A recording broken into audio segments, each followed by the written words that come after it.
The Royal Commission into Aged Care has resumed today in Sydney with hearings focused on the experiences of people with dementia in residential aged care.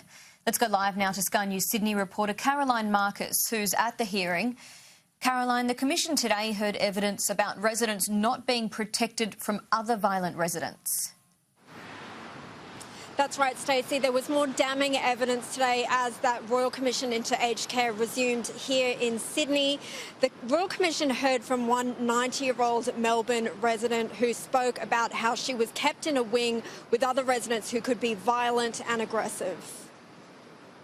There was this woman, she goes around saying, you can't understand what she's saying. But she came up and tried to take my walker away.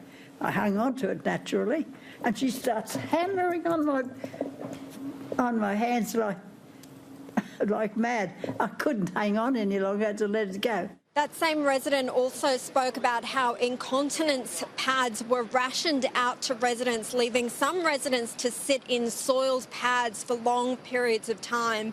Meanwhile, another resident spoke about how residents at her nursing home in Melbourne were not given counselling when they made the major change to move into a home.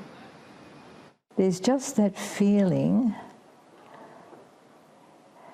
that this isn't a proper life.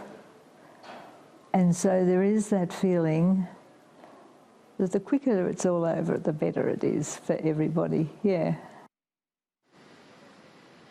We're expecting to hear many more disturbing and sad tales coming from aged care homes over the next couple of weeks while this hearing is underway in Sydney. Now, we heard today that this is the third hearing into the Royal Commission into Aged Care, and there have been more than 3,700 submissions handed to the Royal Commission, many about the problems with staffing, negligence, as well as physical restraints and chemical restraints. A study put out recently found that nearly 2/3 of residents were given psychotropic drugs in order to restrain them. Stacey, this hearing will wrap up in Sydney next Friday.